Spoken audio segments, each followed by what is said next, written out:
నమస్తే అందరికీ. ఐఎమ్ చంద్రశేఖర్.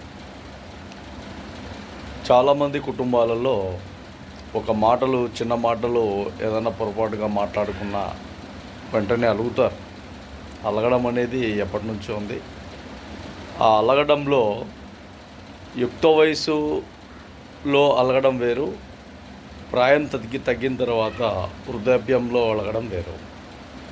ఎవరైనా కానీ వృద్ధాప్యంలో అలిగి వాళ్ళు నీళ్ళు తాగకుండా, అన్నం తినకుండా, ఏం మాట్లాడకుండా, ఏం చేయకుండా ఉంటే చాలా వరకు డిప్రెషన్లోకి వెళ్ళిపోతారు.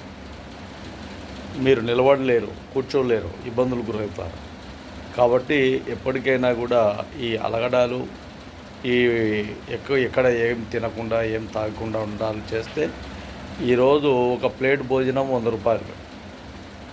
నువ్వు తినే ఆహారం మహా అంటే ఉదయం నుంచి సాయంత్రం వరకు తీసుకున్నా కూడా 100 రూపాయలు మాత్రమే అవుతుంది. కానీ ఈ 100 రూపాయలకు బదులు దాదాపు 10,000, 20,000, 30,000, 50,000 రూపాయల వరకు హాస్పిటల్కి పోతే ఖర్చులు అవుతాయి. బాగా గుర్తుపెట్టుకోండి. చిన్న విషయాలకు అలిగి లాస్ట్కు వేలల్లో, లక్షల్లో హాస్పిటల్ ఖర్చులకు ఇబ్బందులు గురయ్యేంత వరకు ఈ అలగడాలు ఉండకూడదని యువతకు, చాలామందికి, ఇంకొకరికి ఇంకా కొంతమందికి కూడా ఈ విషయాలు తెలియజేస్తాను.